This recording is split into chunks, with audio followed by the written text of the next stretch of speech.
The jungle was alive with strange sounds. Thick red trees rose high, their leaves glowing faintly in the dark. The air smelled of wet soil and metal. Somewhere deep inside that jungle, a small fire flickered. A human sat beside it. His name was Ethan Cole.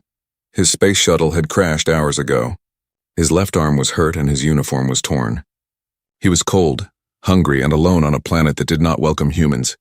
Every crack in the darkness made him turn his head. He could feel eyes on him. But he didn't know that far above, hidden in the tall branches, Zira watched. She was not human. Her body was sleek and strong, her eyes sharp like molten gold. Her skin shone faintly under the moonlight, scales shifting like armor.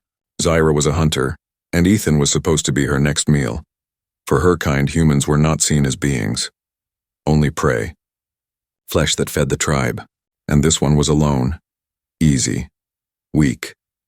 Perfect. Zira crouched low, her heartbeat slow and steady. She studied how he moved, how he limped yet stayed alert. He gathered branches for the fire, wrapped his arm with torn fabric, and spoke softly to himself as if trying to keep his spirit alive. She tilted her head. Prey did not act like that. Prey ran, but this one stayed. Ethan sat close to the fire. He took a small metal box from his pocket, pressing a button again and again. Nothing. The beacon was dead. He sighed, staring up at the stars that looked nothing like home. Zira crept closer, silent as a shadow. The smell of his blood mixed with smoke. It should have made her hunger grow, and it did. But something else stirred too. She did not understand it. A strange curiosity. Ethan picked up a small stone and threw it into the fire. The spark jumped. For a moment he smiled. Even in fear, even in pain, he found a reason to smile. Zira froze. Why would Prey smile at death? Hours passed. He spoke softly again, voice rough but calm. If someone hears me, I'm still here. The jungle answered only with whispers. When the second moon rose, cold wind brushed through the trees. Zira moved down quietly. Her claws touched the soil. Her eyes locked on his neck and with a weak point. She could end it in one clean strike. She took one step, then another. But Ethan looked up suddenly, eyes wide. He had felt her. Zira stopped in the darkness, her breath slow. Their eyes met for the first time through the thin glow of firelight. Ethan didn't move. He didn't scream. He just stared into the night, trying to see what was watching him. His voice was calm but low. Who's there? No answer. Only the rustle of leaves. He reached for his metal rod, the closest thing to a weapon he had. Zira's claws flexed. Her instincts screamed, kill before danger grows. But his shaking hands, his tired face, his steady eyes, they stopped her. Something deep inside her chest twisted. This prey was not afraid like others. He looked straight at her shadow as if accepting his fate. Zira felt her throat tighten. For the first time she hesitated. Ethan stood up slowly. The firelight caught a glimpse of her face. He saw the golden eyes, the strange pattern on her skin. He froze, he whispered, "You're alive." Zira blinked. She expected fear. But his voice carried something else, and wonder. The human took a small step back, not to attack, not to run. Just to look. Zira's muscles tensed. She could end it now, feed, finish the hunt. But she didn't move. The night stretched between them like a held breath. She remembered her tribe's law. Never speak to prey. Never look into their eyes. It weakens the hunt. Yet she couldn't look away. His gaze pulled her in like gravity. Ethan spoke again softly. If you want to kill me, do it fast. His calm words struck her like a blade. No pleading, no panic. Only strength. Zira's claws lowered a little. Her heartbeat changed rhythm. For the first time, hunger did not feel like hunger. It felt like confusion. She stepped back into the shadows, eyes never leaving him. The human exhaled slowly, believing the danger had passed him. But she was still there. From her place among the trees, Zira whispered in her native tongue. Strange prey. Why do I not hunger for you the same? The fire burned lower. The jungle grew silent again. Ethan sat down, shaking but alive. He looked at the dark forest around him and muttered, whatever's out there, it had its chance. But in truth, his night had only begun. The hunter had chosen not to kill. And from that moment, the predator was no longer sure who was truly hunting whom. The morning light broke through the red jungle, painting the mist in soft gold. Ethan woke to the sound of rustling leaves. His small fire had turned to cold ash. The night felt like a dream, yet the memory of those glowing golden eyes stayed sharp in his mind. He wasn't sure if it was real or just fear playing tricks, but deep down he knew. Something had watched him and spared him. Ethan stood slowly and checked his surroundings. His arm still hurt, but his spirit was stronger now. He began gathering more branches for a new fire, moving carefully, trying not to make noise. But every step he took, something followed. He felt it. The quiet of the jungle wasn't peaceful. It was watching him breathe. High above, Zyra watched again. She had returned before sunrise. Her instincts had driven her to hunt, yet she found herself unable to. She told herself she only wanted to learn his patterns, to study the strange calmness of this human. But she knew the truth. She was drawn to him. Ethan sat near the fire again, fixing his broken transmitter. He spoke softly to himself. "Come on, work just once." Zyra tilted her head. His voice was low and steady. She could not understand the words, but the tone carried warmth. Her kind never spoke gently. They roared, commanded, and hunted. But this sound, it soothed her. From her hiding place, Zyra studied his every move. He took a piece of bread from his pocket, ate half, then left the rest beside a log. Later, when a small forest creature came near, he didn't attack. He let it eat in peace. Zyra frowned. No predator wastes food. No prey shows kindness. This human broke every rule of survival she knew. Hours passed. The human started drawing shapes in the soil. Circles, arrows, and symbols she did not understand. Sometimes he laughed softly at his mistakes. It made her chest feel tight in a strange way. Ethan looked around again. He felt eyes but saw nothing. "You're still out there, aren't you?" he said to the forest. Zyra froze. Did he know? Could he sense her presence? Her body tensed like a bowstring, but she stayed silent. He stood up, picking up a stick, pretending to explore. But he was testing. When he turned quickly, his eyes passed over her hiding place for a second. For that one heartbeat, their gazes met again through the branches. Zyra's chest tightened. The human smiled faintly. Not out of bravery, but curiosity. The same curiosity she felt. He whispered, "You're watching me, aren't you?" Zyra didn't move. Her claws dug into the bark.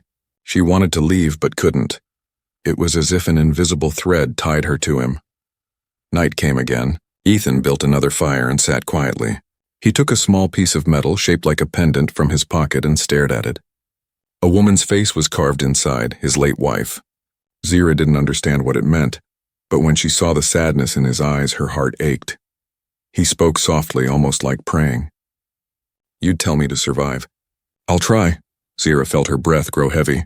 The word survive, she understood. Her translator implant caught it faintly.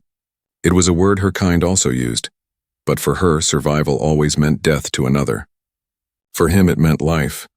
She touched her chest, feeling her heartbeat race. This was not hunger. It was something else. When the fire crackled louder, she took one careful step forward, staying behind the trees. Her hand reached out, wanting to touch the warmth, but fear held her back. Ethan suddenly looked up again, alert. "Who's there?" Zyra disappeared into the darkness, but she didn't go far. From a nearby branch, she whispered to herself, "Strange human, why do I want to understand you before I eat you?" That night, she didn't hunt anything. She stayed near his camp until morning, watching the fire fade. And when the first light touched the sky, she made a decision that would break her tribe's code forever. She would not kill the human, not yet. She would study him, learn him. But deep inside, a truth she couldn't name began to grow. The hunter's curiosity had already become her first chain. The third night on the alien world was colder. The jungle winds hissed through glowing trees, carrying strange calls of unseen beasts. Ethan sat close to his fire, wrapping his arm with new leaves to keep it warm. He didn't sleep. He could not. The feeling of being watched had never left him. He spoke softly to himself. "If you're still out there, come out. I won't hurt you." His words vanished into the shadows, but not unheard. Zyra crouched in the darkness, her golden eyes fixed on him. She had watched him for 2 nights now. He did not hunt. He did not lie. He did not fear. It confused her. Her instincts told her to strike, but her mind whispered to wait. Her hunger twisted inside, not for food anymore, for something she didn't understand. She wanted to hear his voice again. to see those eyes that met danger without shaking. When the moon climbed high, Zyra made her move. She leaped from the trees, landing silently behind him. Her claws wrapped around his arm in one quick motion. Ethan turned, startled, but before he could speak, she struck the side of his neck with her tail. Not to kill, just enough to make him faint. The jungle went still. When Ethan woke, the fire was gone. The world around him glowed faint blue. He was in a cave bound by thick vines. His heart raced as he looked around. Strange symbols painted on the walls, bones scattered near the entrance. Then he saw her. Zyra stood near a small pool of water, her form half lit by soft light. Her scales shimmered silver blue, her eyes like molten gold. She was tall, strong, terrifying, and beautiful in a wild, alien way. Ethan's voice was low, steady. "So it's you." Zyra tilted her head. She didn't answer. Her mouth opened slightly, tasting the air, studying him. He struggled against the vines, but stopped when she moved closer. The air between them tightened. He said quietly, "You could have killed me." "Why didn't you?" She blinked. Her translator implant crackled faintly, catching only a few words. Why?" She repeated slowly, her voice deep and strange. Ethan's eyes widened. "You can understand me?" She didn't reply, only stepped closer. Her claws brushed the vine near his hand, slicing it free. He didn't run. He just looked at her. The same calm that had confused her from the start. Zyra could smell his fear, but it was not the kind she knew. It was the fear of pain, not death. The kind that carried strength. He raised his eyes to hers. "Are you going to eat me?" Zyra's muscles tensed. She didn't know what to say. The word eat burned her chest with guilt. She looked away, growling softly. "No." It was the first time in her life she had ever said that word to Prey. Ethan blinked, unsure if he had heard right. "Then why am I here?" Zyra turned back to him, her expression unreadable. "Learn," she said slowly. He frowned. "Learn what?" She touched her chest, then pointed at him. "You." Silence filled the cave. Ethan didn't move. He could see she was struggling, not with hunger, but with herself. He spoke softly. "You don't need to understand me. Just let me go." Zyra shook her head. "No, stay." Her hand trembled as she cut the rest of his bindings. He rubbed his wrists but didn't attack or run. Something about her eyes told him she wasn't lying. She could crush him in a second, yet she didn't. He stepped closer, slowly, showing open hands. "I'm not your enemy." Zyra tilted her head again, watching his calmness like a puzzle. The air was heavy between them, filled with things neither could name. She moved back toward the cave mouth, signaling for him to follow. Outside, the forest shimmered with nightlight. Strange creatures moved between the trees, yet none dared come near her. Ethan stood at the cave's edge and said quietly, "You're different from the others, aren't you?" Zyra looked at him for a long time. Then she whispered, "You too." She turned and vanished into the darkness, leaving him standing alone, free but trapped in a new kind of cage. That night, Ethan could not sleep. He stared into the sky, thinking about her voice, her eyes, her strange mercy, and deep within the jungle. Zyra sat alone, hands shaking, whispering to herself, "This hunger is not for flesh." The night air was cold again, and the jungle whispered softly under the moons. Ethan sat by his fire, the same place where his strange journey had begun. But this time he was not alone. Somewhere in the shadows he knew Zyra was near. He could feel her presence like a heartbeat just beyond the light. He looked at the flames and spoke quietly. "You don't have to hide.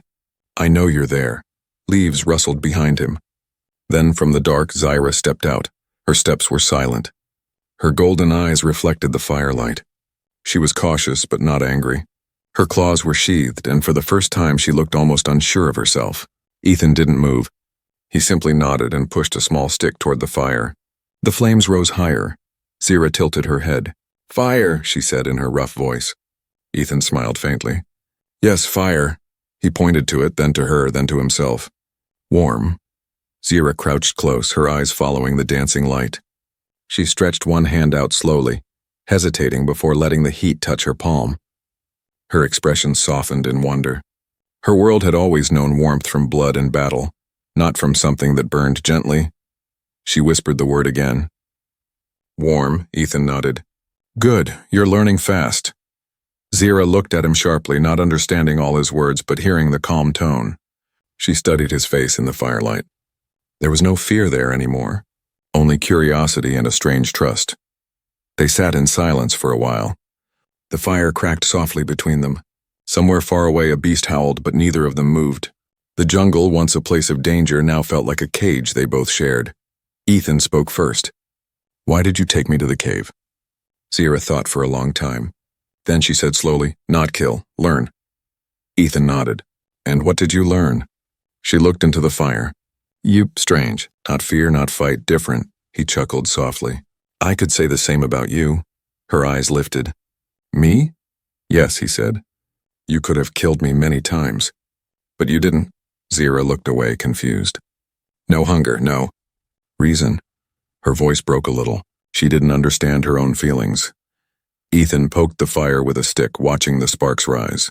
"Sometimes we do things without reason. Maybe that's what makes us alive." Zira didn't answer. She was watching the way the light played on his face. She didn't see prey anymore. She saw something soft, something she didn't have a word for. A sudden sound broke the silence and a low growl in the darkness. Ethan stood fast, grabbing a broken branch. Zira's eyes narrowed. From the trees, two glowing shapes appeared. Smaller hunters of her kind, beasts she often commanded. They hissed at Ethan, sensing a stranger. Zira stepped forward, blocking their path. "Go," she ordered in her language. But they didn't move. They were hungry. Ethan held his ground beside her. He didn't understand her words, but he knew she was protecting him. When one of the creatures leaped, Ethan swung the branch. The strike was weak but brave. Zira reacted faster. Her claws flashed, slashing the beast aside. The second creature lunged at her back. Ethan threw himself forward, tackling it with all his strength.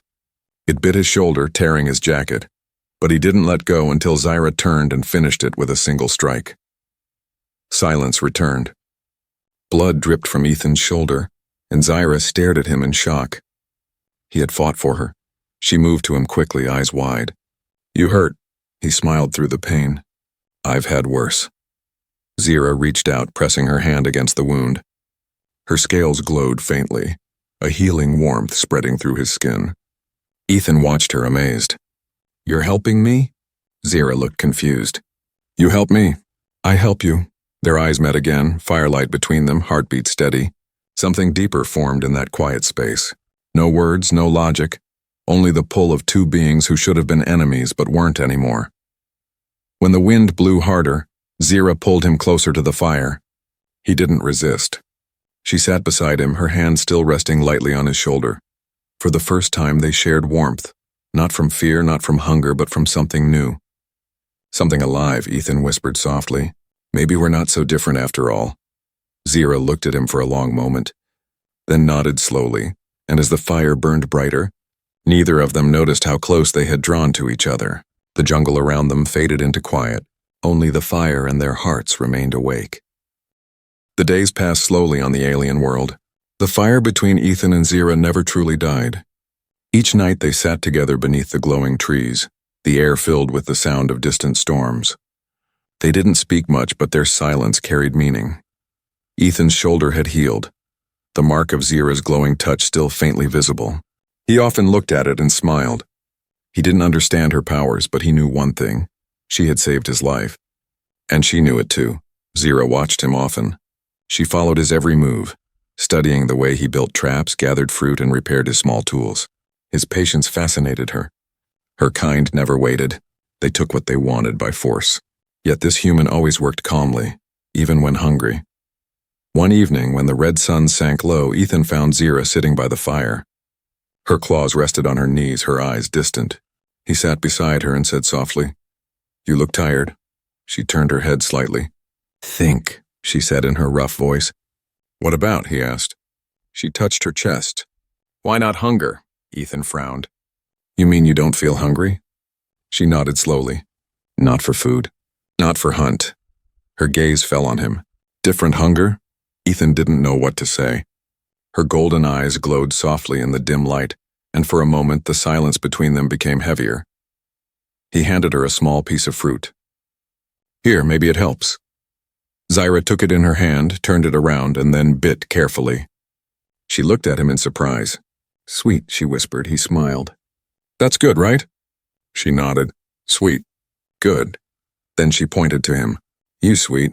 Ethan laughed quietly. That's not how it works, but thank you. Zira didn't understand the joke, but his laughter made her chest feel warm. It was the same warmth she felt from fire, but deeper, stronger. That night a storm rolled over the jungle. Rain fell hard, drumming against the leaves. The fire went out. Ethan and Zira ran into the cave for shelter. Inside, water dripped from the ceiling, the air cool and heavy. Ethan sat down, rubbing his arms to keep warm. Zira watched him for a long time, then slowly moved closer. Without speaking, she wrapped her tail gently around him, sharing her body heat. He looked up at her in surprise. You don't have to. She shook her head. Cold bad. Warm good. Her body was warm and soft despite the scales. He could feel her heartbeat against his back. He closed his eyes, letting the comfort sink in. For the first time since the crash, he didn't feel alone. Hours passed before the storm faded, but neither of them moved. They sat close, breathing in rhythm, their bodies calm. When the rain stopped, Zira spoke quietly. Ethan, he looked up. You said my name. She nodded slowly, repeating Ethan. She pointed to herself. Zira, he smiled. Zira, that's a beautiful name. She didn't know what beautiful meant, but his voice made her heart race. She touched his chest lightly, feeling his heartbeat. Human heart. Strong. He placed his hand on hers. Your heart, too. Something deep inside Zira changed in that moment. The hunger she once knew, the one for blood and prey, felt far away now. A new hunger took its place, one that had no name in her language. Ethan saw the confusion in her eyes. He whispered gently, It's okay. You don't have to understand it. Zira's eyes softened. Understand later. Feel now. The two sat in silence again, hands still touching. The air around them felt alive, like even the cave itself was holding its breath. When the first light of morning entered, Zira stood and looked toward the horizon. Tribe comes soon, she said slowly. They find me. Ethan frowned. Is that bad? She nodded. They kill you. They kill me too. He stepped forward. Then we run. Zira looked at him, her eyes wide. You stay for me? He didn't hesitate. I'm not leaving you. Zira blinked slowly. Her throat tightened. No one had ever said that to her before. As the morning light touched them both, Zira whispered softly, I no longer hunger for flesh. I hunger for you. And though neither of them fully understood what those words meant, both knew something powerful had begun, something that no tribe, no law, no fear could stop now. The peace between them didn't last long. The jungle that once whispered softly now trembled with danger. Zira could sense it in the wind. Her tribe was close. The air carried their scent, the scent of blood and anger. She stood near the edge of the cave, her eyes scanning the trees. Her golden pupils narrowed. They come, she said quietly. Ethan stepped beside her. Who's coming? My tribe, she replied, her voice heavy. They hunt me now. Ethan felt a cold wave run down his spine. Because of me? Zira nodded slowly. I break law. I protect prey. I love human. The word love slipped from her mouth before she could stop it. Ethan froze. She looked down, unsure what she had said, but the meaning hung between them like fire. He took her hand gently. We'll face them together. Zira shook her head. No, they strong, many. You die. Then I die beside you, Ethan said firmly. She looked at him, her heart beating fast. No one in her world would ever say that. No one would ever choose death for another. As the sound of approaching hunters filled the jungle, Ethan began gathering his things. He packed his broken transmitter, a small knife, and the last of his food. Zira watched him, torn between fear and pride. Soon shadows moved through the trees, tall figures with shining armor and sharp spears. Their eyes glowed the same gold as hers, but colder. Zira stepped forward, her back straight, her claws hidden. Go, she whispered to Ethan. Hide. He shook his head. Not without you. The first warrior appeared at the clearing, hissing loudly. Behind him came more, their leader covered in silver marks. His voice was deep and cruel. Zira of the ninth hunt. You broke the code. She bowed her head slightly. Yes, the leader's eyes narrowed. You protected prey. You shared fire. You touched him. You dishonor your kind. Ethan stepped forward, his voice steady. She's not dishonor. She's better than any of you. The warriors growled. The leader pointed his spear toward Ethan. This human dies first. Zyra moved before they could strike. She blocked the attack, claws flashing in the light. The sound of metal and growls filled the air. Ethan ducked behind her, trying to defend himself with his small knife. Zyra fought like a storm, fast and fierce. Every move was for him. Every strike meant defiance. Her claws cut through the leader's spear, but she was outnumbered. A blow hit her side, sending her to her knees. Ethan rushed to her, grabbing her arm. Get up, Zyra. You can't give up now. She groaned, blood shining on her scales. Too many, he gritted his teeth. Then let's make them afraid. He threw a burning branch from the fire into the dry leaves. Flames burst around them, lighting the clearing. The warriors hissed, backing away from the sudden heat. The light reflected on Zyra's eyes, making her look like a creature born of fire. The leader shouted in rage, You choose him over your own blood? Zyra stood tall, breathing hard. Yes, he teach me life. You only teach death. Her voice echoed through the jungle. The flames rose higher. The warriors hesitated, shocked by her words. No one had ever spoken against the tribe before. Ethan grabbed her hand. We have to go now. She nodded weakly. Together they ran through the burning forest, the fire chasing them like a second enemy. Branches cracked under their feet, and the air burned with smoke. Zyra's wound slowed her down, but Ethan refused to leave her. When she stumbled, he lifted her arm around his shoulders. They reached a cliff that overlooked the valley. Below, the jungle glowed red with fire and anger. Zyra looked back, eyes full of pain. They never stop. They hunt until one of us dead. Ethan looked at her, his voice firm. Then they'll have to kill both of us. Zyra stared at him in silence, then smiled weakly. You brave human. Too brave. Not brave, he said softly. Just in love, her heart tightened. The words hit deeper than any wound. She reached up, touching his face gently. If loving you makes me weak, I choose weakness. Behind them, the jungle burned brighter. Ahead of them, only darkness waited. Yet, for the first time, neither felt fear. They had already chosen their side. The night was long and cold on the mountain ridge. Smoke from the burning jungle drifted upward, covering the stars. Ethan and Zyra stood together, breathing hard, their bodies bruised but alive. Behind them, the screams of Zyra's tribe faded into the wind. They had escaped death once more, but both knew it wasn't over. The tribe would return. They always did. Ethan looked at Zyra, her scales dim under the pale moonlight. She was weak, one side of her body bleeding where the spear had struck. He tore a strip from his torn shirt and pressed it against the wound. Stay still. You're going to be okay. Zyra winced but didn't move away. She watched his face as he worked, his hands steady, his eyes focused. Why help? She asked softly.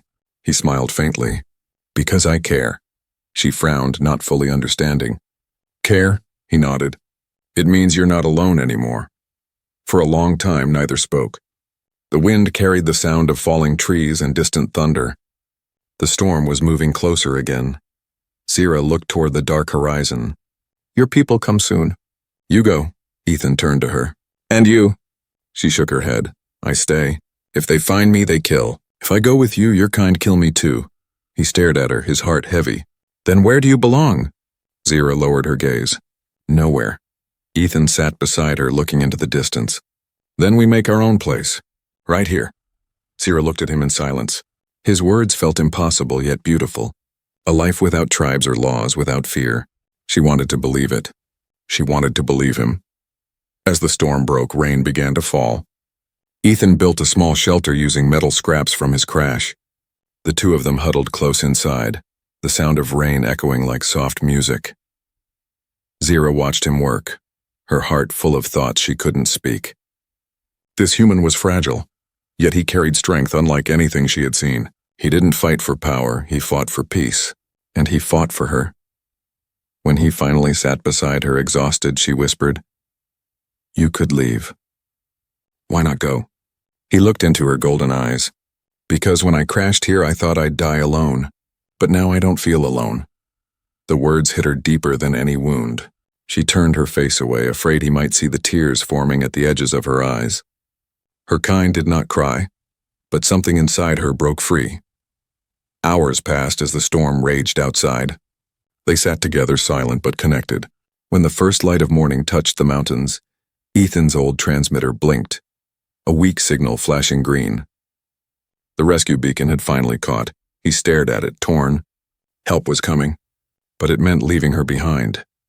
Zira saw the light and smiled weakly. Your sky people come. You go home. He didn't answer. He looked at her instead. Home isn't a place. It's who you're with. Zira shook her head slowly. They never accept me. Ethan reached out, holding her hand tightly. Then I'll stay, Zira's breath caught. You give up your world? He nodded. I already did when I met you. She didn't know how to answer. Her heart raced, her claws trembling as she touched his cheek. Human heart too strong. Too kind, he smiled. And yours is too. Outside, the rescue ship appeared in the distant clouds, its engines humming softly. Ethan could see the signal light flicker again. He looked at it, then at her. Go, Zira said softly. Live, Ethan shook his head. Not without you. She stepped closer, her hand resting over his heart. If I stay, I die. If you stay, you die. But if we live here, maybe we live free. He looked into her eyes, and in that moment, both of them understood. Survival was no longer about running or fighting. It was about being together beyond hunger, beyond fear. As the ship flew overhead, Ethan turned off the beacon. The light faded. Zira's eyes widened. You choose me? He nodded. Always. She smiled softly, something pure and new shining in her golden eyes.